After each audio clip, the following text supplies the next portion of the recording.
You are now listening to the CarLifestyle Podcast. With host Seth Rose from exoticsrally. Elizabeth White from itswhitenoise. CarLifestyle. Welcome back to the CarLifestyle Podcast. We are here recording in beautiful Englewood, New Jersey. We are at the Super Speeders headquarters. So today I am joined with my co-host Elizabeth White from itswhitenoise. Hey guys. Rob Ferretti from Super Speeders. How you doing? And Glenn from Glenn's Car Collection. Thank you. In unison. That was pretty cute, guys. Yeah, that was right. We could do a duet later. Speaking of Christmas music, Glenn, are you into it? Not till Christmas Eve.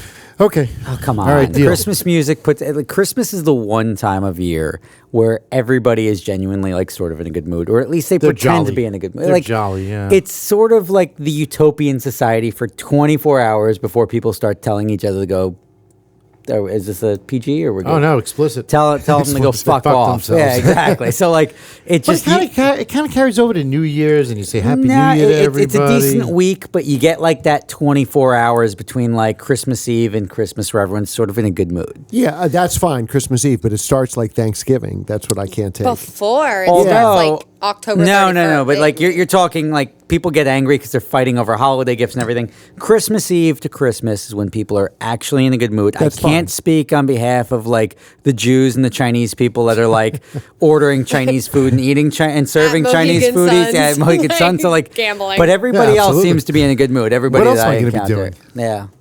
Anyway, so let's get started on the Car Lifestyle Podcast today. Our guest, our main guest for today is Rob Ferretti from Super Speeders.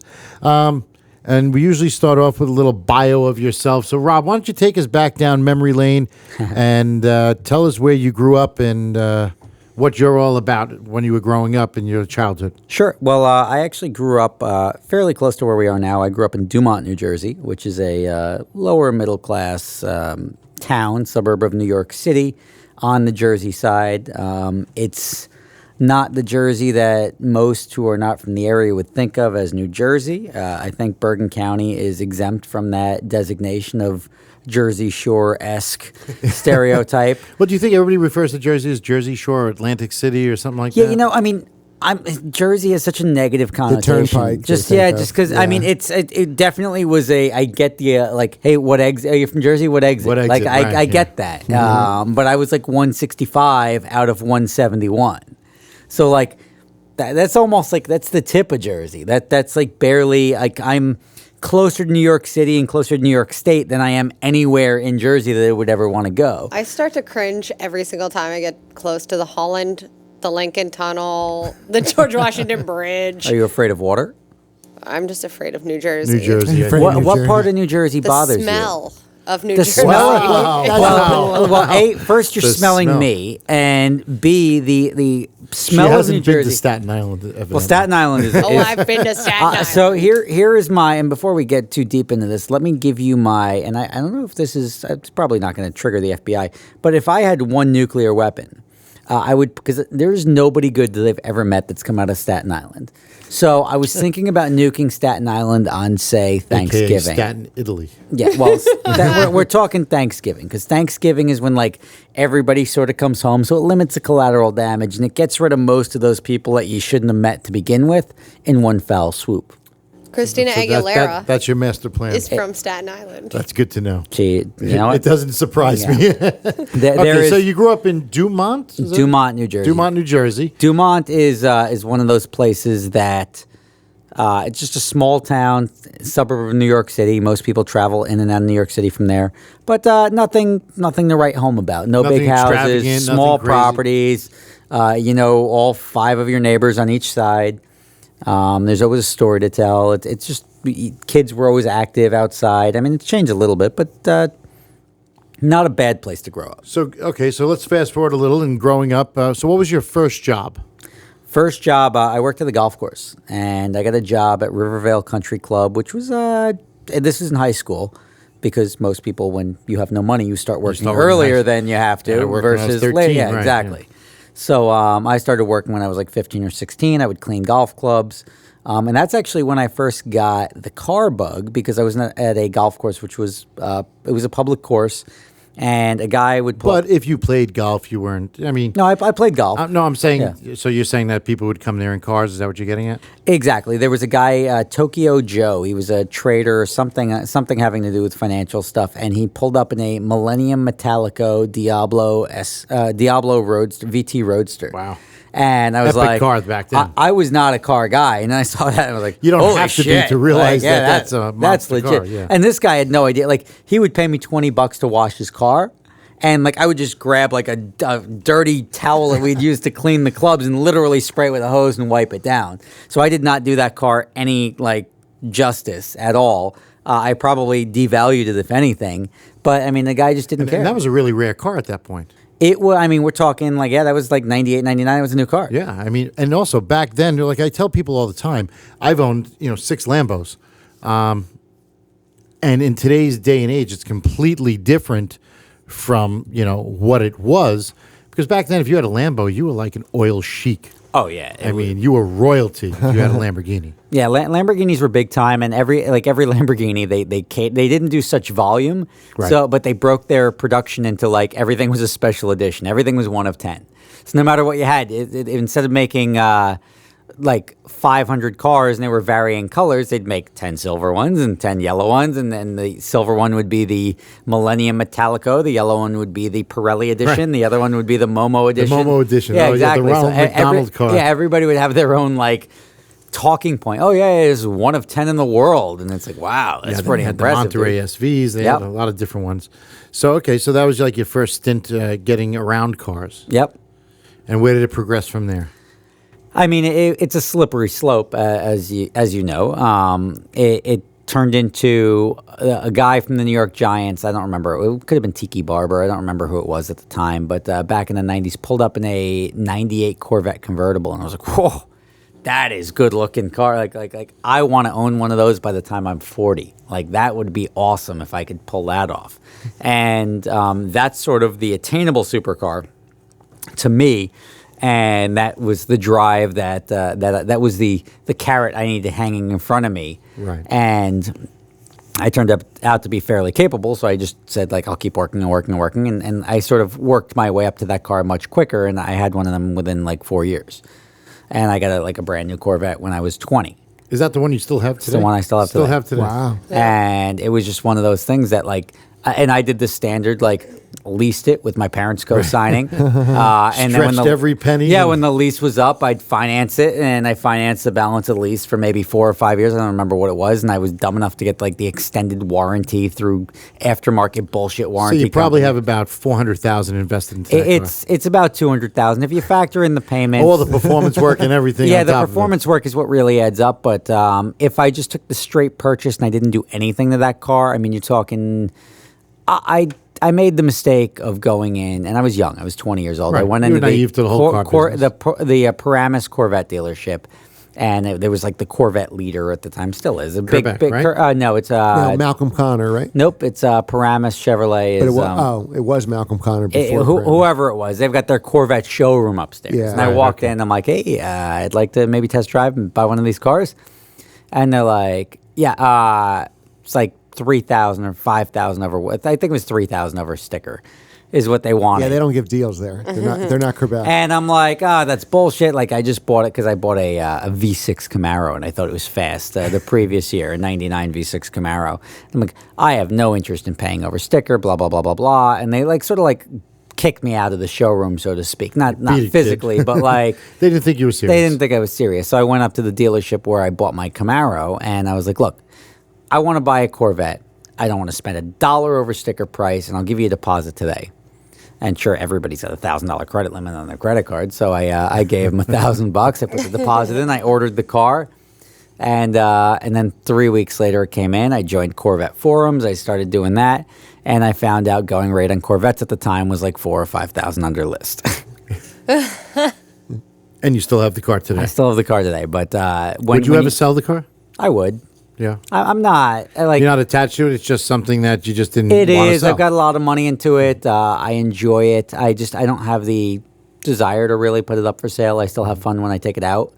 It's just one of those things. Like, if you needed the money, things go for sale. right. If you don't need the money, they Liquidate just it. pile up in the corner and say, like, all right, like, it's not going to be devalued sitting there. It's just I'll drive it when I feel like it. And I was talking about even switching over. They're working on the V12 LS engines, and I think it would be cool to go from the turbo to Drop that in. a 12-cylinder front engine side exhaust Corvette. interesting. Yeah. Yeah, that'd So, be awesome. so you went from the Corvette. You worked at the golf club. Now, currently today, you are the owner, operator, or manager of Gotham Dream Cars at this point. Just work here. Just work here. So you're an employee of Gotham Dream Cars. I'm an employee of Beverly Hills Rent-A-Car. Beverly Hills Rent-A-Car. Gotham Dream Cars.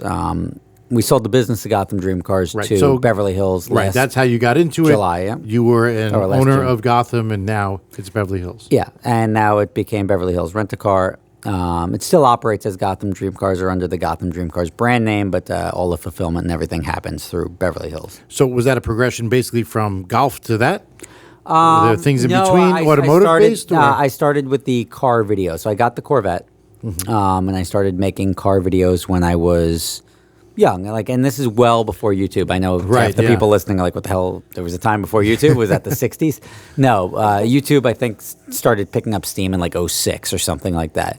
I was the same thing when you wanted to watch a car video back in the early 2000s. Somebody on a forum would post a link, and you'd download the link, and then you'd watch the video, and you'd either save it or delete it. Right. And there was no like central hosting provider for these. Did you make VHS tapes? No, I actually did for a couple of my like first like videos with friends. I have them on VHS tape in there, like the early like 02 auto show videos. But that was But you a thing. were really on the cusp of DVDs. I was right on the cusp of where they were switching over to digital, and I was still shooting on like mini DV. Okay, DVR, My first cameras were high 8, and then it was switched over to mini DV, and then the mini DV switched over to HDV, which is high definition video. So what was the basis of your original videos? Because I think it's changed over the years. It has. It started out. I mean, I was a young kid. I'd go street racing. I had a Corvette. Now I was like zinging around and having a good time. That was one of those things that it was fun to go out and just be a guy, being young. And like I met a guy, Ducky. He had a Supra. And he's like, "Oh, you have a Corvette. We should go up to this place in Nanuet." And he brought me up street racing. And that's what started getting me into the street racing and the street racing videos. And we'd go out. I did these things called fun runs. And like, you go online, you're like, all right, these are the videos that people are downloading a lot. Screw that. Like, we could do better than that. We do more than that, like just going out every On a weekend. daily drive, right? Yeah. So I was like, "Oh, let me go get a camera and I'll put my clips up and see what happens." And there was no central hosting provider, so I had the clips hosted. Like my friends that worked at companies, like, "Yeah, we'll just throw them on our server for you." And then like 72 hours later, like, holy shit, like lot of you traffic. just cost me like 3,000. Like the company, like I'll bury it, but like it was like $3,000 in traffic from your video. Did you ever catch any flack for it back then? Law enforcement or No. anything? No, it's just like It was kind of like the beginning of. no, but it's still like video you have craze. to know what a prosecutor needs. I mean, you use your head. Like Right. you have to know what a prosecutor needs to actually take something and prosecute it. And if you don't give them all those elements that they need, like identifying who was driving, where they were driving, when they were You know, driving. it always gives me a good chuckle when you see these guys posting videos and it says, "Well, I was in Mexico this weekend." yeah, like that's going to do It's anything. You not have this gonna the stop sign that anything. says Scottsdale Yeah. Freeway or something right there. As you're passing like And- exit 130 and your at face. 200 miles an hour, Yeah, and I and- just freeze frame it. Hey, and it's it says, me, Jimbo exit again 130. in Mexico. When you show the speedometer, I think that's just the stupidest thing. Yeah, and they show the Yeah. speedometer, they show where it is, when they Yeah. were doing it, and then now there's all these traffic cameras. You can go back, pull the traffic cameras, show From the guy's point A cell to phone point B, data. Yeah. How long it took you to get from point A to point B? Listen, there's only one way. Yeah.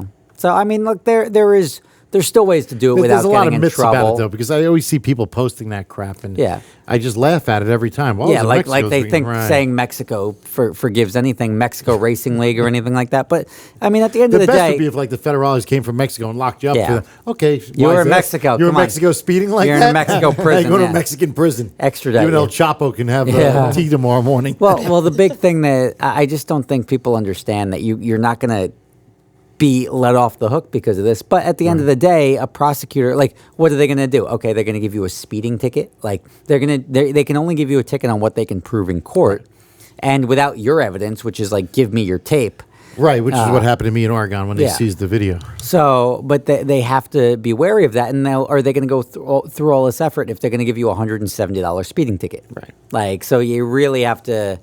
It's a balancing act. You edit things. Right, You so understand you didn't have what too many you're- problems back then. I didn't with really that. have many Any problems. parents ever get angry? Because I know Yeah, my parents were always annoyed. No, not your parents, but I know your demographic, the people that were buying the videos at the time, was the younger generation. Correct. Well, I've done a lot of auto shows, and I've had parents watch it with their kids, and they're like. Here's a video of what not to do when you get your license. No, but it's like I don't know how you could do this. You're such a bad example for the kids. Blah blah blah. And my answer was always the same. I'm like, look, I make videos. Like this is nothing. There's there's DVDs. There's movies. People like, shooting, killing, slicing throats. That doesn't mean your child should go out and ultimately, try it's it. not my job to raise your kid. It's your job to teach your kid right from wrong, and they can consume whatever they want. But you can't blame me if your kid goes out and does something because I do it. Like if I'm not doing it, somebody else is doing it. 50 other people are doing it. It exists. I'm documenting it, and you can't make it my job to raise your kid. If your kid's being raised by DVDs, you got problems. Like, take responsibility for your own child. Well, nobody ever does take responsibility. No, exactly. They just look for somebody to blame when their kids They're are always playing the blame game no matter what it is. Yep. You know, these kids that, are able to walk into a Walmart in middle America and buy, a rifle, and then they go shoot up a movie theater. Yep. That was little Johnny who was raised properly. Well, it's somebody's fault. So it's never Walmart's fault. Yeah. Walmart's fault. It's somebody wasn't Manufacturer of the cuddled weapon, enough. right. Yeah, Who made the gun? there wasn't enough safe spaces out there for them at the time. Like, ultimately we're going to default back to personal responsibility, where people just say, like, look, you have to be responsible for A, protecting yourself, B, making sure that you're raising your kids properly. And I don't even think, like, most parents, like, I want my kids to be lawyers, I want them to do this. Your only job as a parent is to make sure you raise a good person. Like, whether they make money or they don't make money, they're brilliant, they're not brilliant, isn't really your concern. Your concern should be that they're a good and to kid help with them a make set of the morals. proper decisions. Yeah, by and with raising a them set of properly. morals. And that's like, whether they're rich or poor doesn't really matter, as long as they're capable of going through life without being assholes to other people or harming other people because they don't know whether or not that's the right thing to do. All right, so now those videos, how long did you do those videos for? I started in 2002. And currently? Now it's 16. So we're talking 14 years. And you're still doing those videos, that series? I stopped doing the DVD series in, I want to say, 12 or 13. And that's as I saw the DVD sales. I mean, back in like 2010 is when I started to have to figure out whether I'm going to do DVD or DVD and Blu-ray and HD DVD, which ended up dwindling. And digital platforms and online digital took over. platforms start doing it, and digital was the way of the future. I saw that coming, so I would make conformed full to it. DVDs. And I remember the last DVD I made, I posted it. Everyone's like, "That was great. Where's the next one?" It just took me a year to make that. Like, it's filming, editing, and everybody wants everything on demand. So I'm like, I mean, there's a lot more involved than just, sticking a GoPro to your car and yeah, taking a video. and when you edit an actual video, I mean, you have to edit it, then you have to get a check disc, so you send it out to get mastered, and then they send you back a check disc. Well, here are the 6 errors I saw when you formatted it to the DVD. Then they send you another check disc when they fix those. Now there's 2 other errors. And it's a lot of back and forth. Then I have to inventory DVDs, and then I have to order. I've got probably $50,000 worth of inventory sitting in the other office here. And you don't have to do that with digital. You just, you make it. It looks exactly like it looks on your screen, on everyone else's screen. You dump it online, and you're done. But is there a monetary value to online versus DVDs? Different monetization, but you have to just figure out what works best. And I figured the easiest way was the YouTube monetization, and it wasn't the best, but I switched all my videos over to digital, and I make them available digitally through my website, through Vimeo. It was through Amazon, and eventually I'll get them up on iTunes and Netflix. So you have all these different income sources. Plus, I'm making the content that ideally used to promote my DVDs, but after like 2009, when they started monetizing on YouTube, I started taking it a little bit more seriously. And then in the last like 12 months, I took it, I made it sort of a priority with my spare time to make these videos specifically for YouTube, and it's working out well. So do you attribute your success in the videos from your daily job or vice versa? Does anything No, the videos, coincide? it's more of a personality thing. I don't really. Most of the stuff you see in the videos is me traveling, my cars. That's really the stuff that turns heads. The rental stuff, I don't. After like '06, we didn't really treat the rental cars as like toys. We didn't take them out. They were just rental cars that we had. They were assets. They were meant to make money, and any mile we put on them is something that we're not making money with. So you treat it more like a business, and they both were treated like a business after like '07, '08. And I kept them separate, and I obviously, the fact that I have a soapbox to stand on, I would obviously advertise for the rental company because it only benefited me to help build the brand on both ends. But I never used Gotham to advertise super speeders. I always use super speeders to advertise Gotham. Gotcha. So getting to your cars, we talked about the Vet. What is currently in your stable?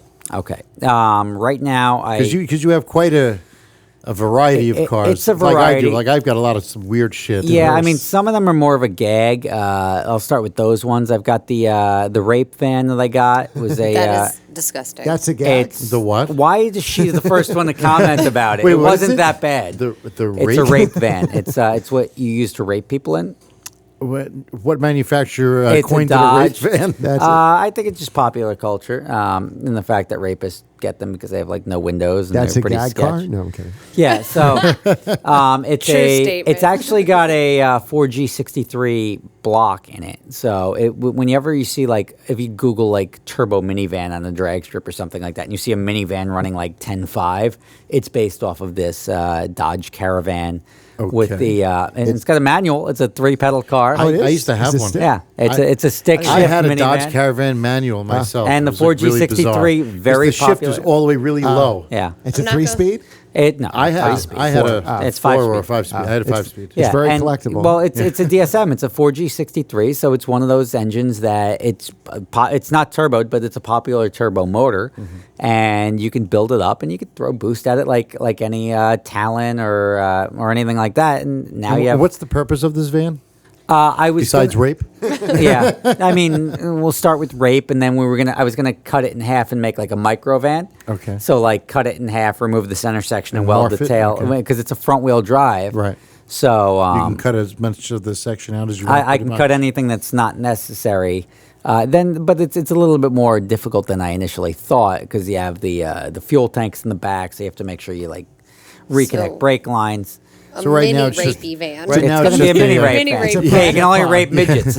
Sounds like a project car. Little people. It is, but we're going to end up using it for our next $500 car challenge down in Florida this year. Okay. And so what's next on the list? That's it. That's all I got. yeah. The Yeah. Miata. Well, okay. Thank you for reminding me. I have other cars. That's your other gag car, I'd No, say. I've got the Miata, which is a. He's pretty serious about this Miata. Maybe it's a serious gag. It's No, his I'm favorite not- car. I'm not incredibly serious about it. I've always been intrigued in donks and stance and all this weird, like, it doesn't make any It sense. doesn't make any sense, and I always say to myself, why? It's just But- it's a big question mark. Yeah, for but me. I'd like to try it. Like, I don't want to There own is a it. huge culture. But when I say, like, that looks stupid, I wonder what that's like to drive. I think everybody does. When they see one of these, they're like, I wonder what it's like to be in one of those things. How does it drive? Well, nobody would ever like, yeah, sure, take my car. Because they know I'm going to be like, what a piece of shit. So I had to buy one. How much was it? I paid $3,500 for it. So Sounds Too pretty- much. Sounds too much. pretty steep much. for Far it. too much. It is. It is a death trap. And if anybody hasn't seen it, you can find it where? Just see a picture check of out it. Super Speeders Rob on YouTube, and On I've YouTube, got. okay. I You don't know if can't I miss called it. it the Death Trap Miata or whatever, you can't but miss I it. did a walkthrough underneath my stanced Miata, and it's worse than you can imagine. It's completely unsafe. I mean, we're talking Is it the rotting or? the frame is rusted away. There's The hockey pucks, subframe right? is only connected on one side. There's You found hockey pucks as engine mounts. Holding the car together. Like it's sketch. There's only one bolt holding the upper control arm in on the passenger rear. It makes terrible noises. So it's pure danger. It's danger. It's weight savings, one bolt. When I sell it, I'm selling it as a quote parts car because it's You're not not, gonna be like responsible I'm for not gonna anything, I would not dare. I can't believe the guy who sold it to me didn't tell me like don't go over 55. He had no in it. conscience. Yeah, he was a soulless person. I don't know how it's street legal. Oh yeah, you went for a ride in it. It's It was terrible. me, her, and Shivam in the car one day. Oh. Yeah, do you have to go to inspection with that car? I would. I don't even. I'm not even plating it or registering it. I put a dealer plate on it when I drive it. It's not worth paying $1 to do anything with. That would be a great video. You take it to inspection. See what they do. But the thing is, it would probably pass because I think there's only what's the inspection? they in only Jersey check now? for emissions now. Well, New Jersey, I don't know. No, New York, yeah, I it's know. straight pipe, right? I don't know if it's straight Yeah, pipe they or not. do but- emissions. It has 2 pipes. Yeah, it has 2 pipes. It's actually they're not fence piping straight. welded onto There's a the back. So people can check it out on superspeeders. They can check it on, not superspeeders.com. It's Or not the up there. YouTube. Everything's on YouTube. So if you check out my YouTube channel, Super Speeders Rob, you can see that. The other car I have that's a gag is the BMW 5 Series I bought on Craigslist. It's a 540i, which is pretty much as close as you're going to get to an M5. It's a 97. I paid like $3,000 for it, $3,000 or $3,500. That was a stick, I think. It is a stick. Yeah, I 540 bought it to teach my wife how to drive stick. She tried once, gave up, and then now I've like driven it around. I let anyone use it. It's like really a throw around car, and it's gone. I've had it for now almost 2 years with no issues.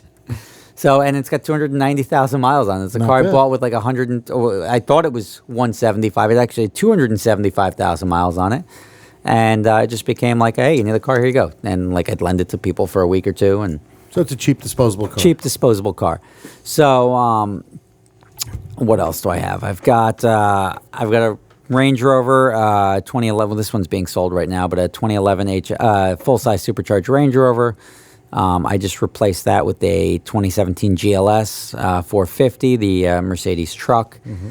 I have a Chevy Volt, a 2017 Chevy Volt. How do you like that car? I like it. It's if people pretend to like their Tesla or any electric car, the Tesla's more of like a status thing. Like, ooh, I have a Tesla. I've got like the fancy electric car. If you're buying an electric car, you're buying it for functionality. And there's nothing impressive to me about the Teslas that would justify double or triple the purchase price. What's the range on a Volt? It can go about 65 miles on all electric, and then it switches over to gas. So you can literally drive it from New York to LA without stopping. You would beat a Tesla by 2 days. How Because would you- it just switches over to gas. It just Right. becomes a gas car. And even the gas, if you're using the gas generator, it still gets like 40 miles per gallon. So it's not a terrible vehicle to have.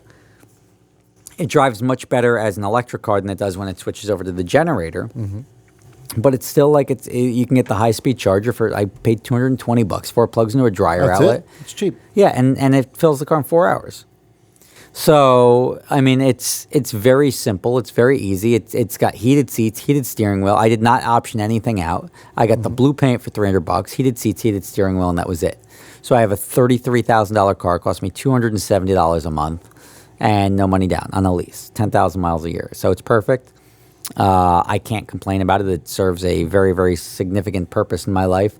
I drive it and I park it in Manhattan. I don't have to pay oversized parking like you do if you have anything bigger than a Volt Oh yeah. or smart car. It's like, oh yeah, that's a SUV. SUV, yeah. And I'm like, it's not an SUV. It's like It's a a Subaru four-door. Outback. Yeah, exactly. So, so you don't have anything like, yeah, you could park like a Maybach as a car, but you go in there with like a Range Rover Evoque, which is a tiny It's little twice the thing, and price. it's twice the It's price as a insane. Maybach. Yeah. So it's just all BS at that point in time. But I've also got my Corvette, which was the first car I got, and I modified to the bejesus. That thing's been chopped in 10 different No, ways. the good thing is I've never crashed it. No, I'm saying modified wise. It's been modified. I've gone. The life cycle was heads and cam. I've always done suspension. You Then eventually I did supercharger, turbo, supercharger, and brakes, built motors. I went through a couple of motors, and I did a turbo because I couldn't get the thing to go over like 190 miles an hour with the blower on it because I had belt slippage. I put a big wing on the back. I've got an aero kit on it, so it's actually stable at speed versus just going fast. And to overcome that aero, I switched over to turbo, so I didn't have any belt slippage issues up over 180. But that was where I left off with that one. Then I switched it to when I did the turbo. It's a side dump exhaust now, so it dumps right out in front of the rear, in front of the passenger side front door. So Is that it still running today? yeah, it still runs. You go start it up, Yeah. drive it around. It's only got one seat in it. The seats I have a Sparco Evo seats, roll cage. I remember when we went on Bull Run that time Yeah. and you took that car. That was Yep. just insane. Yeah. No air that was conditioning, no supercharged. heat, nothing. I mean, Yeah. at the time, it was Yeah, we only did 2 days, so it wasn't a big deal. it was pretty rough, though. Yeah. No, it's fun. It turns heads. It's loud, obnoxious, rips burnouts. It's nice. But on rallies like that, you don't need the big horsepower. Right. But that's more of just like a turning heads thing. After that, I bought a Toyota Supra. I've always had most of my cars from there are all cars that like I grew up liking when I was a kid. That's what I'm going through now. Yeah. Like my childhood wants have now become obtainable. And you see that, and that's a big thing in the car world now, is that like a lot of these old cars from the 60s and 70s, these guys that are like 60 years old now are like, oh, Right. good, I can afford that. And there's a market for them, but that market's going to dry up because all these pedestrian who gives a shit cars from the 60s and 70s, nobody don't give a shit about them. We don't give a shit about them. They're all going to be scrap after a couple of years. These kids are all going to inherit them, and what are they going to do? They're going to dump them into like, hey, sell. The price is going to go down. They're going to get scrapped eventually. I had a 48 Buick that my grandfather gave me, and like I was nostalgic. It was 3 on the tree. I had it. But like I'd literally park it and it would start leaking on the floor. Then I'd spend money to fix it, and the thing was only worth like $8,000. And it was just one of those things that it wasn't worth constantly spending money to fix the damn thing. If it was And you just didn't gonna, have a great amount of interest in it. it's not that I thought it was cool. It was dangerous to drive because it didn't go very fast. It was just, there was no tachometer, so like you had to sort of listen to the sound of the straight 8 and assume that like, is it going to blow up yet or no? So you had that going against you. I think you like the cars that you lusted after in high school, right? So those Yeah, 60-year-olds, were in high school in the 60s, and they like the muscle cars. And Yeah. But what Rob was saying is it's going to dry up. oh, absolutely. Well, who's going to buy, our generation, who's going to buy Right. a Duesenberg in 20 years, right? Those are Right. See, well like into the six like, figures like now. my son right now thinks like a Subaru WRX. or Fast even and an Furious. Aventador Yeah. is the hottest car in the world. right. And so that's what he's going to want. And by the time he becomes my age, a pre-owned one will be obtainable, hopefully for him. Right. Yeah, but the thing I don't get about cars, though, everyone lusts after them for so long, then they get them, and then they're so valuable because there's so few of them versus the amount of people that want them, they don't drive them. Well, my problem is I've lusted for certain cars for so long, and now that I have them, I did all this work to them, and now they just sit. Yeah. And I don't really drive them. But back then, if I had it, I would have driven the piss out of it. Yeah, like I sort of cycle through them now. Like I'll drive like all summer. Like we're up here in the winter now, and it's 6 degrees outside. But other than that, I'll go out and drive. Like I'll cycle. Like I'll drive one for a week, and I'll take another one for the next week. And like I'll just, it's a nice day. Or in the fall, I'll drive the convertible or the T-top. And it's just like I try to use them. I don't really concern myself too much with mileage. I don't mind buying like my NSX. I bought it with like 83,000 miles on it because who cares? Like NSXs seem to be good at holding their value. They seem to be reliable even up into the hundreds of thousands of miles. Right. So it didn't really bother me, but I don't think twice about going in and starting it and driving it. So you have the NSX now. Now I also have an 04 NSX. I've got the Long Beach Blue Pearl, which is the only color it should have ever been made in. Great looking I car. agree. Yep. Glenn also has one. He got an 05 after he jizzed on mine enough. And how many of those were made? Well, in 05 or in Long Beach Blue, Yeah. I know in 05 there was only like 20 of them made. Yeah, there wasn't. I mean, say there's 100 of them made Yeah. between 02 and 05. That was a fixed headlight color. They didn't start making them until 02. But it's a good looking, solid car, and it's not fast at all. But you can't tell. They never were. But back then they called them the Japanese F40. Yeah, they look cool. Like you can't deny that they don't It was look an sexy. outrageous styling for its era, Yeah. for its period. But that was the appeal to it. Like it always caught your eye. And it's reliable. Those two things right there, and then the fact that it held its value after that, it was great. And now, I mean, you talk to NSX owners and you dare say it's slow, and they'll tell you just suck at driving, and that like it'll beat any car around Lime Rock or like some autocross course somewhere. But they're actually very slow, Right. And not just slow for today's standards. They're slow for like 2004 standards because they're early 90s performance in a 2004 car. Performance bench needle moved a lot between yeah. 91 and 05. Horsepower went through the roof. I mean, that being said, it's still a cool car. I like having it in the garage. I can drive it on a road trip. I've got a 2007 GT3. It's 6-speed. It's a nice car, fun car, great. Like we used to have them in the rental fleet years ago. Mm-hmm. I said, "This is such a great car. How does anyone crash it?" And we lost like 3 of them because they were stick in a year. And so we stopped carrying it. And when I saw the Ferrari dealership I was buying cars from called me up and said, "Hey, do you want it?" And I'm like, No, not really, but it's a great car. I'll make one of my friends buy it. And like I had two friends that were going to buy it, and they both bailed. I'm like, I'll take it. And I was very happy great I car. bought it. Great car. Yeah, it is. Super fun. It's good for people under 300 pounds. You fit in it. You don't have to modify the doors or anything like that. I've got what else do I have? I have a 2004 Ferrari 360. That's similar. We had a 2000 Ferrari 360 Euro coupe is what we started Gotham Dream Cars with back in like 03. And it's nice that I was able to like get one. And the reason I got that, I had a Viper at the time. I had a Viper ACR in 09. I had a 2000 Cobra R at the time. And when I was buying another car, my wife's like, you got to buy something I can drive. And that's why I got the 360. Because it was the a F1. Ferrari at an F1. It held its value. It was a one-owner car, serviced completely stock. So That was probably like the first, jump for Ferrari into a reliable, quote unquote, Ferrari. it's a reasonably it's a versus predictable the car. 355s and the 348s where they really tried. Yeah, and like you can do a service to a 355, park it, and then it's like leaking on the floor again. Yeah. Like so, a 360 is just moving into the reliability Right. The realm. 430, they really turned over a new leaf, and the 458 is just 458, I would gas say, and is a go. reliable car. Right. Gas You and can go, jiffy yeah. lube that sucker, and it's fine. Yeah.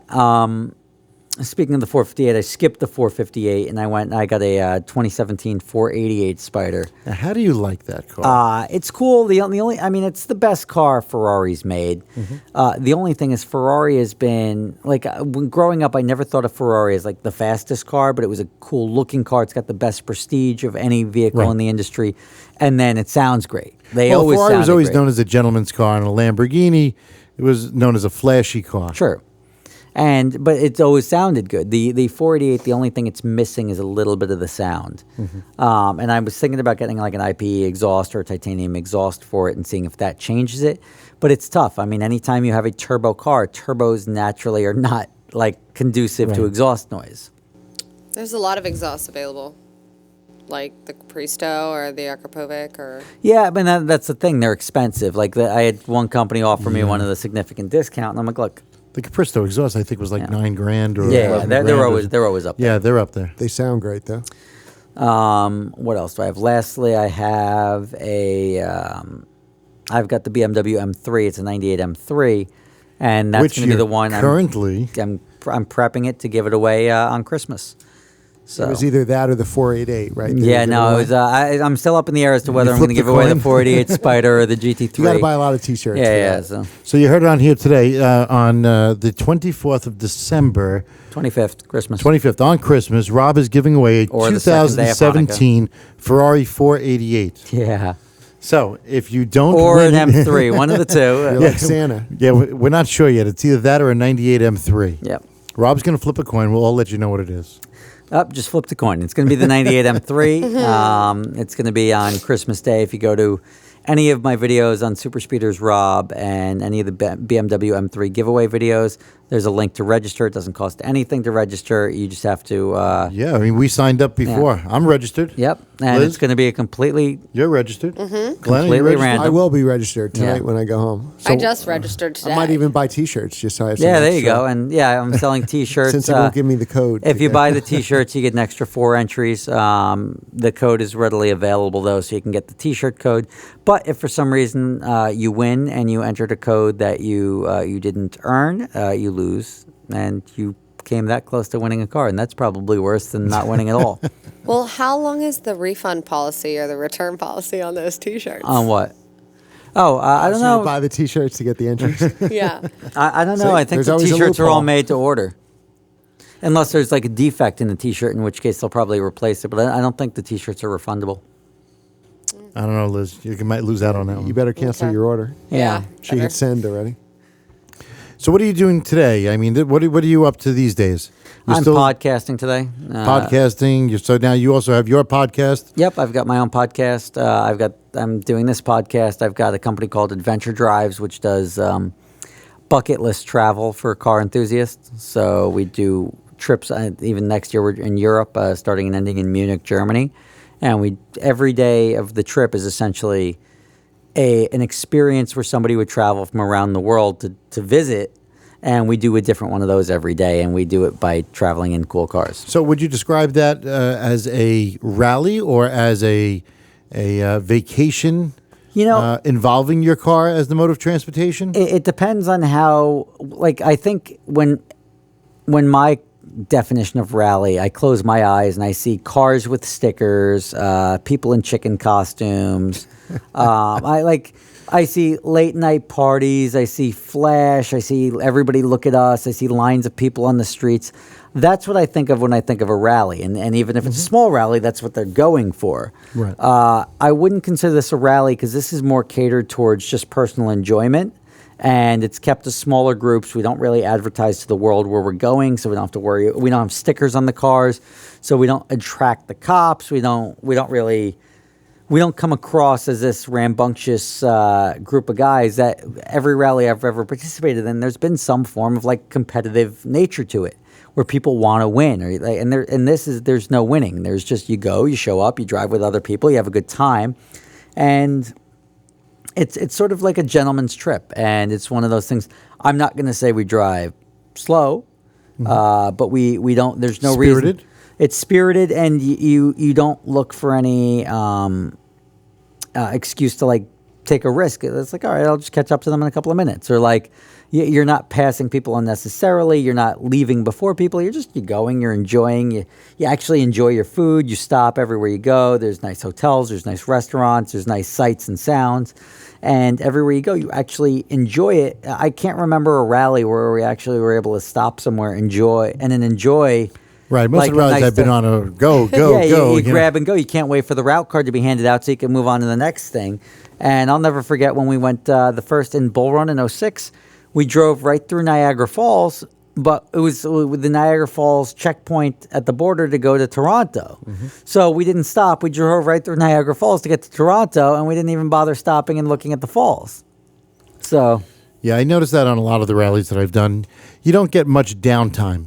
My rally diet is usually combos. Red Bull. Red Bull. Yeah, definitely combos, Sour Patch Kids, Slim Jims. Yep. I was gummy nerds. You could be in my car then. I love those gummy nerds. Yeah, I mean exactly. But the gummy nerds are fairly recent. But like, it's just one of those things that it's nice. 5-hour energies. Definitely, you need a couple of those every day. Yeah. A couple? I mean, I actually got introduced to rallies because of Rob. Yep. And in 2009, Rob called me up and said, "Hey, you want to do Bull Run for a day?" And it was, I think, 2 days. 2 days, yeah. It was The 2 weekend, days. yeah. He's like, I got this weekend, deal from Andy at Bull Run, and I think it was like $1,000 or something like that. I don't remember what. Probably $2,500. Something like that, Yeah. whatever it was. And that's when I decided to go. And after like 2 days, I caught the bug. I didn't want to leave. Yeah. And But I mean, that was one of the weaker rallies we've ever been on. I mean, you've never experienced it, so you didn't know what like a good thing was.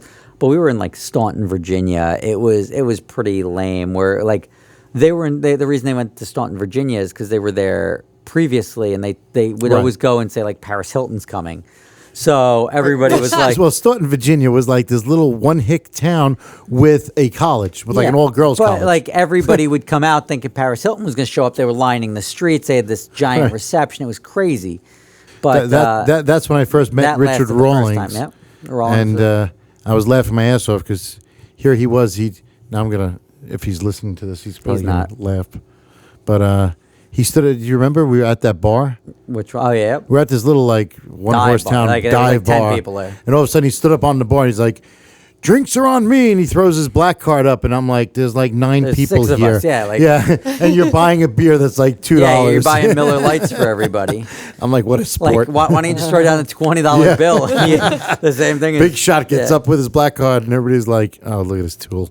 But it was kind of funny though. They knew that we were coming though in Staunton. They were like all these toothless people on the side of the road holding up signs that said like "Welcome Bull Yeah, Run." not many, and that was probably remnants from the previous one. Yeah. But like from what I gather, the last time they came through, there was a much more fanfare and a much bigger like. I think college was still in session, and I think that's what it was. But it was also a letdown that Paris Hilton didn't show up, and it was always oversold.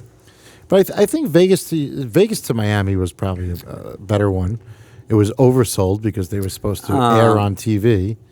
Oh yeah, They yeah, never yeah. did. But you had a good time on that one. I think you Yeah, drove. you know what? drove You know what Schramm's makes it a Audi. good I time? think. It was no, I had the Cobra R for that one. Oh, that's right, with Matt Farah. We did. That was awful. You guys. We ended in Vegas with the Audi. Yeah.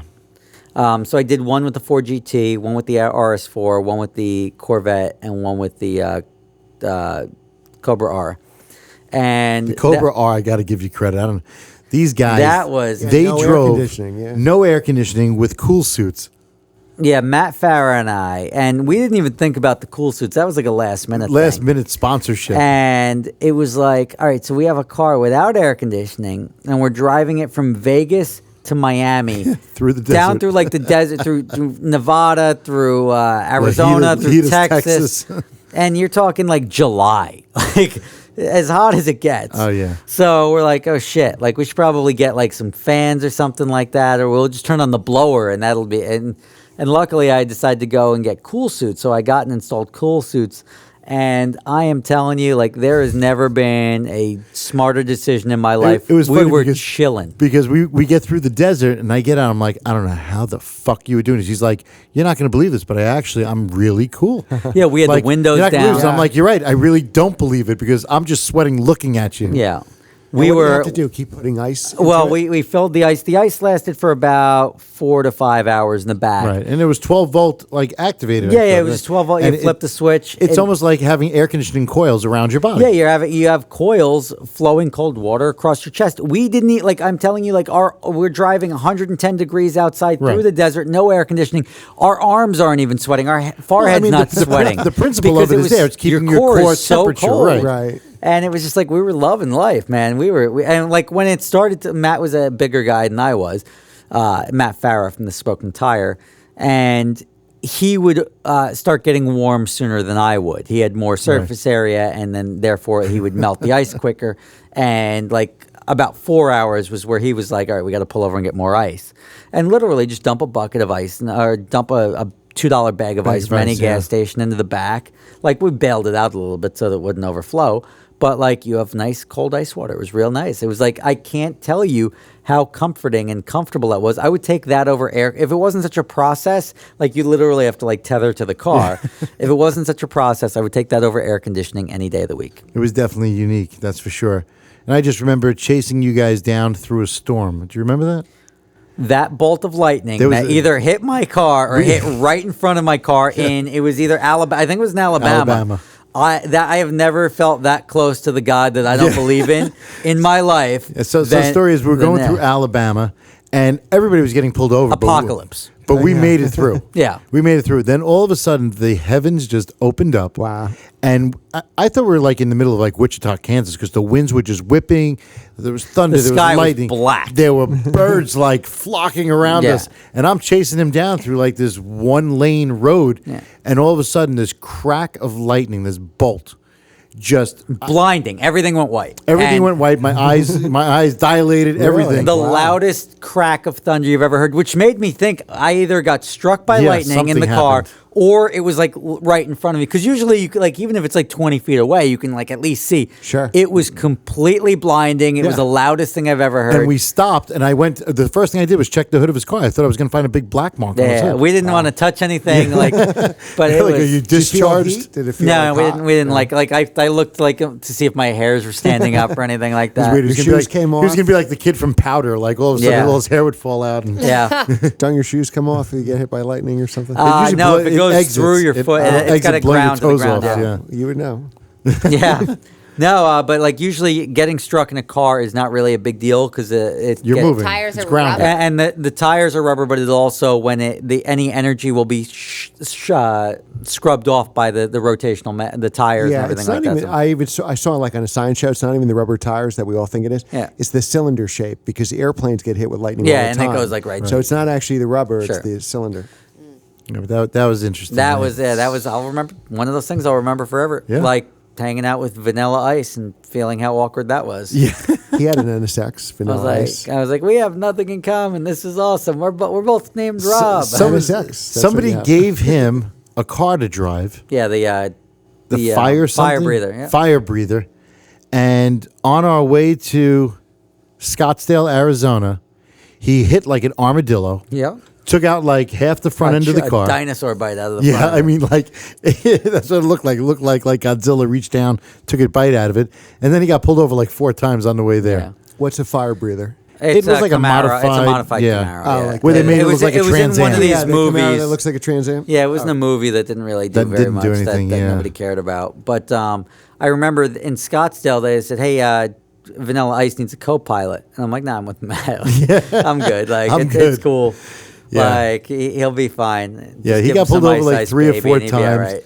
Drake Kemper, who was like the Yep. little Disney actor, Yep. almost got arrested. Well, remember Drake Kemper was on another bull run. He was on the Oh, he when got he tortured. drove the The first time he Boxster. came, he drove something like reasonable. A Porsche the second, Boxster. no, that was the time we were going the other direction when we saw the tornado and everything like that in Iowa. in Iowa, and that was when he decided to take like a more like a wild, outlandish car and take on more of a persona. And he drove this car that didn't have a roof. It was a Boxster with no roof. No And- roof, and then everything was breaking on the car the whole way. He lost yeah, his just alternator at electrical one issues. point. It was like a race car Boxster. And I'll never forget, like we were driving after we left that track where the tornado was in Iowa. We went through like straight, like Torrential supercell, rain. black skies. And we just pulled up next to him and it was like, we were talking downpours to the point where the wipers can't keep up. And we look over and he's just sitting there without a top. Him and his buddy Michael Bolton, like the singer, or the guy from Office Space, and that no talent ass clown. And he was just sitting there, just getting soaked with his sombrero on, and it was just like, oh, that's gotta suck. I can't believe we didn't videotape that. Like, it was just like you almost felt bad that like, oh, we can't videotape that. And But then 2 days later is when the Woos let go of like I don't the know, crickets in the car, 3,000 yeah. crickets in his car. No, whatever it was just that was. I'm not a big fan of. I'm going to go on record. Pranking is the stupidest thing ever. Pranking We on went through YouTube, that, pranking yeah. like, just let's go out and drive. The whole reason we're like, all you're doing is Yeah, trying to there was draw some attention dumb to pranks. yourself. Somebody loosened lug nuts. I think that's sort of the downfall of the rallies when people started Yeah. getting into like. Somebody put crazy glue in somebody's lock. Somebody threw Yeah. keys into the forest. Yeah. Somebody, loosened lug nuts, and I made it very Or clear. oil all over the headers. Yeah, right. Yeah, on the Jeep. That's I- like hardcore pranking. It's not even fun then. Well, I made it very clear at the very beginning. I threatened a lot of lives, and I said, "You touch my fucking car, I'm from New York. I'm going to kill you." But yeah, I would And- always say, I'm like, no matter what you think you know about cars, I know twice as much. So if you fuck with my car, and your nobody week is touched going to be my very car. long, and nobody touched my cars touched either. it. Yeah, They were like, no, leave him. He's good. He's good. yeah. He's all right. Don't fuck with that guy. I mean, I think pranks are like putting A dildo on a nasty windshield or stickers, something, you right? know, Yeah. on Well, your car. pranks are essentially saying I'm not entertaining or recognizable or even like interesting enough for you to pay attention. There to, was, though. unless I do something stupid. There was the Woos did do something funny though. They had this bumper sticker company that was overnighting bumper stickers to them, making them. And they would, in the middle of the night, they would throw bumper stickers on the cars, and these guys wouldn't know. And the one guy who was Nick Steinman was driving that BMW M3. Yeah. And he didn't realize that on the back it said like "I love cock." Yeah. And he's just driving around with it, and people honking at him the whole time. Yeah, I mean again. I think they made them up in advance, but like it's just one of those things. Like, good for you. You Right. drew a dick on the back of somebody's car. Like, what is like? It's not helping the cause. It doesn't do anything. It doesn't. It's not like I slept with some cop's wife last night or something like that. Like anything that would ever do anything other than hey, you know, Right. you have They'll an I put, love like, I hate sheep. pigs Yeah, and stuff I like heart that. sheep on the back. Yeah. It gets dirty sometimes when people put people's phone numbers on bumper stickers, which Yeah. has happened before. It could get ugly. I mean, we had some fun times though. We did. I'm not going to say, but we were younger. I feel like a lot of people have grown out of that. Oh yeah, I which is definitely why, moved on from it. I like retired from that. yeah, like crap you because- could offer me to go on a rally for free, and I would say no. Yeah. So yeah. that's sort of where Adventure Drive spurred from. It's like, look, we enjoyed these aspects of it. We didn't enjoy these aspects. Let's do something that people feel like it provides a good value. It's a good experience, and then it's properly run. That people don't have to worry about anything. And there was a lot of that going on with the different rallies that I went on where I didn't feel they were properly run or Or you didn't get you a good didn't get your value. value. That was huge. A lot of that was people the were biggest like, thing. well, I I just I've gave heard you- people go to Gumball and like we had a hot dog for lunch. Yeah, but like I paid $40,000 and had a fucking hot dog. well, Like, what's didn't the deal? guy on Bull Run literally when they went to load the cars up on the auto train, he's like, all right, fuck it, I'm going home. This is bullshit. Like I Yes. gave you $20,000. Yeah, he turned and away. this He's is like, this is bullshit. Yeah. I'm leaving. So it happened a couple of times. And, another big problem with a lot of those rallies, which we experienced ourselves, is, you go on the rally's advertised as 20,000, and then you get a everybody pays discount for different 10,000, prices, and you're sitting at dinner. The guy's like, this is definitely worth the 4,500 I paid. And I'm like, you paid what? Yeah. 4,500.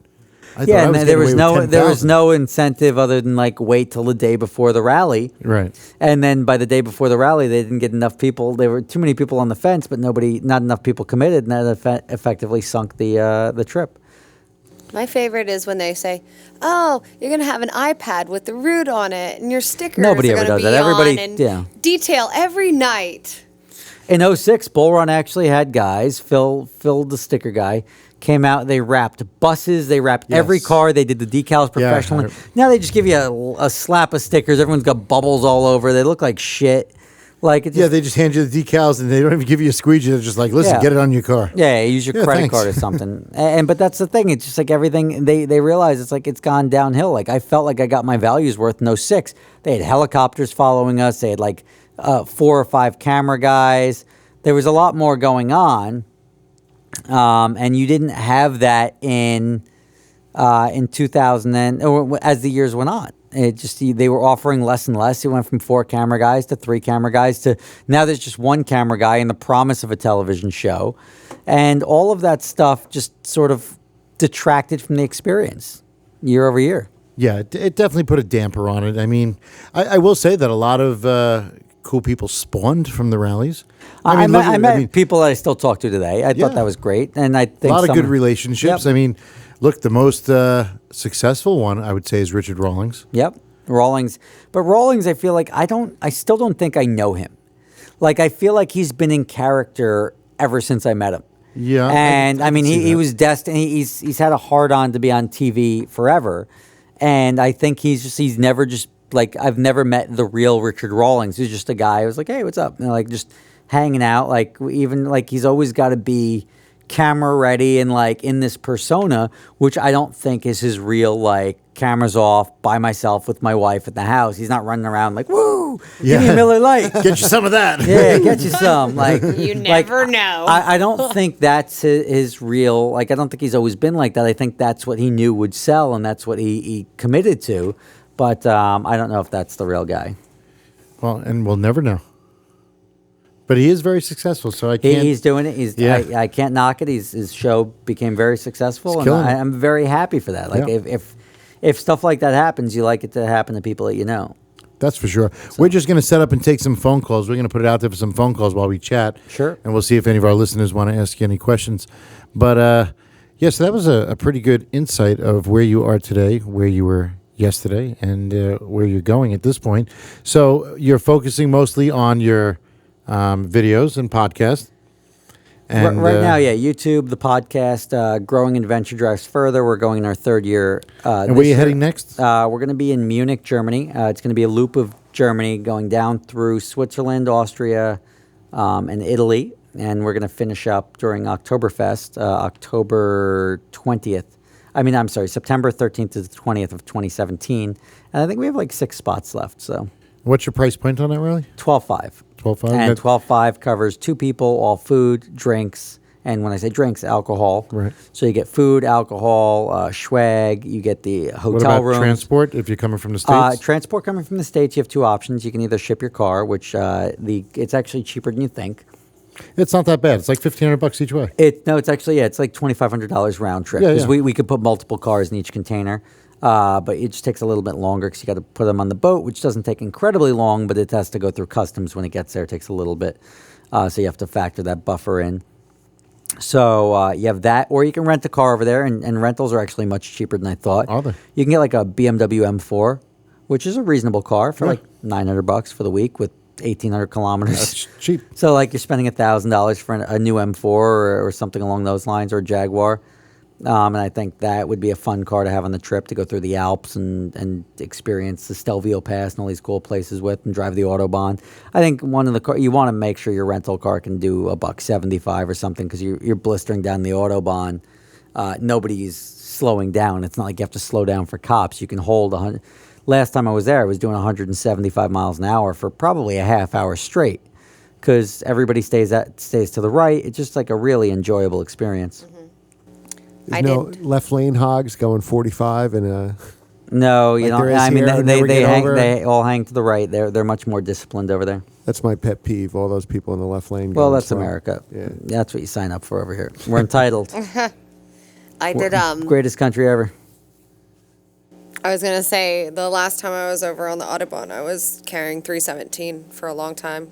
Yep. Well, what is 317. that? 300 is Kilometers, 300 186. is 180. Yeah. Yeah, 300 is 186 miles an hour. So 317 is probably 195 miles an hour. Probably. That's moving. Yeah, I love it. I just Not get in the bad left for a lane. girl. Oh, for a girl, yeah. I just get in the left lane. I turn on my left blinker and I just fly down What the road. what car are you driving? A Turbo S. Yeah, I mean the That's a nice good thing car is, for it. yeah, you don't even have to really keep your left blinker on because people just stay right there. They stay right unless they're passing. And like if you're doing 170 miles an hour, you're hanging in the left lane probably. But if you see the gap in the lane next to you, even at 170, you move right. Yeah. Yep. It's just something I know because like you never know when a Koenigsegg is going to come up your ass and look to pass you on the left. For Now, real. if you're going 170 and you get back to New Jersey or New York and go 65, how slow does that feel? It feels so slow. 65 is whatever. Well, you don't even have to. You know the answer to that. Going the speed limit always feels very slow. Yep. So Well, even right. going 75, 80 compared to that, compared to 190. The roads feel so much smoother Yeah, in Germany that's as well. definitely part of it. They maintain they the roads they a lot maintain better. them. They Right. don't put the tolls on them, but they maintain them much better. You'd fly off the road here at that speed. Yeah. Yeah, so we're gonna see if no phone calls. It's weird. They're all going to call after we stop I recording. know that's what usually happens. Yeah, that's what happens if you don't give them enough notice. People or the people that are checking their phones. Like remember, right now it's like 12:15 in the morning. So Yeah. Yeah, here, but not everywhere else. This is true, but When I give people too much warning, we get way too many calls. yeah. Yeah, they get all backed up. We're getting call waiting. We're getting all sorts of things going on. Yeah, they all So get mad if they let's don't guess what talk we think quickly. their questions would be. What's your favorite car? So, Rob, what is your favorite car? Let's, Let's I've beat talked them enough. to it. Elizabeth, what's your favorite car? A McLaren F1. McLaren F1. Glenn? I think any McLaren. Any McLaren. Well, you gotta, Really? Any You just McLaren? picked the manufacturer. I asked for a car. Yeah, I would say the F1. The I F1. Who And who this doesn't is- want a three-seater, right? Is Really, this I based know. off of the three-seater? Okay. Well, how about that crazy Porsche that was built? Did Ferrari you post GT? that? Oh, Or the somebody? I saw it GT1? post. No, somebody. No, it was like a 997. If somebody put a center seat in. Oh, Jesus Christmas. That was absurd to me. It was a modification that somebody did to try to make their Porsche convertible a center seat. And they put this sliding, like cross-sliding center seat So Porsche awful. convertible. It's just, I can't imagine that that's very good. It was really. I mean, it's so weird to even just look at. Yeah, it was was sort of bizarre. It was it sort of didn't trick your brain. It just bothered your brain.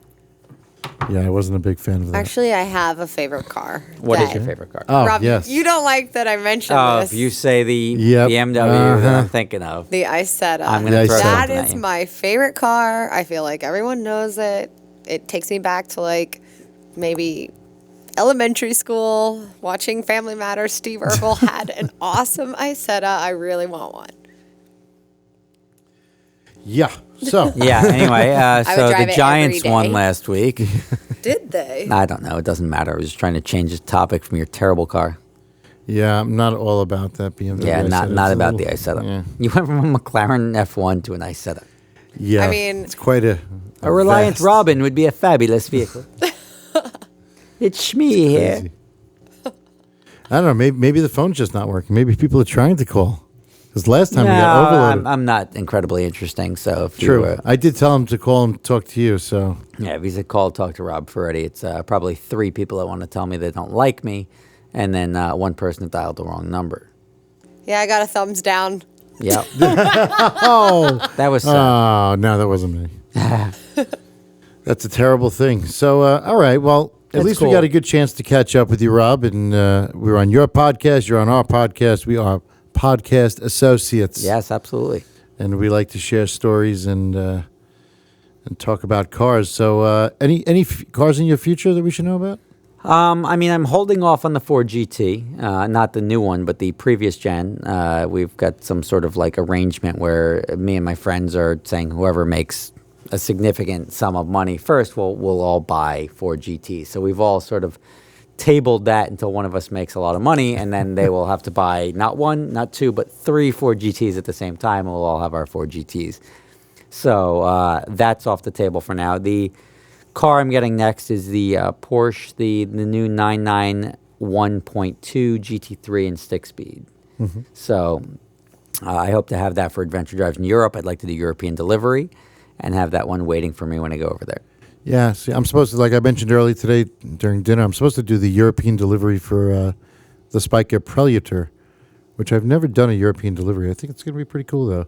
Yeah, Europe is great. I mean, it's a great place to drive. It's a nice, it feels like you've gone somewhere different versus. I've done it 3 times now. It's awesome. I've always wanted to have one of my cars, though, like over there with my that's what you'll end up plates. doing, yeah. And drive there. I just think it's cool. Yeah. Super cool to have like New York plates Right, on a that's what I'm car saying, over yeah. there. Like the 73 RS we had. New York City plates, like New York plates, Right. and everyone knew it was New York City, so it just became really cool in Monaco to have a plate that's like not From the even from States, Europe. yeah. Yeah. How does insurance work over there? Does our insurance... It does. We're working on the exact details. You just need a different insurance card, a green insurance card that covers everything over there. But we've got that. Those are the details we take care of when you sign up. You don't have to do anything. We get the paperwork. We get the import papers. We get if you need an international license or if your license carries over, we do all that. So you don't have to worry about it. You just show up and go. Yeah. Full concierge. I'm going to have to check that out. Anyway, So everybody can find you where online? the easiest way, the one that I make money off of at least, is check out my YouTube channel, Super Speeders Rob. You can catch me on Facebook at Super Speeders or Rob Ferretti. Facebook, obviously, I've crossed my fan or my friend threshold, so you can subscribe to me on there. You can catch me on Instagram or Twitter at Rob Ferretti on both. Excellent. Elizabeth White? Ms. And White. you can find me on Snapchat, Instagram, and Facebook at itswhitenoise. And you can find me at exoticsrally and on all platforms. Instagram, Facebook, Snapchat, Twitter. And Glenn, we can find you at... Glenn's Car Collection on Instagram or YouTube. Glenn stepped away for a moment, so we'll fill that in for him. He's in the can. Excellent. So, thank you again, Rob, for having us over on your Yeah, no podcast. problem. We're glad you joined us on ours, and we are tired. We're exhausted. We're going to head back to New York, and that is our episode, and it'll probably air in about 6 weeks. So Cool. that is a wrap. Thank you for listening. Thank you. Car Lifestyle.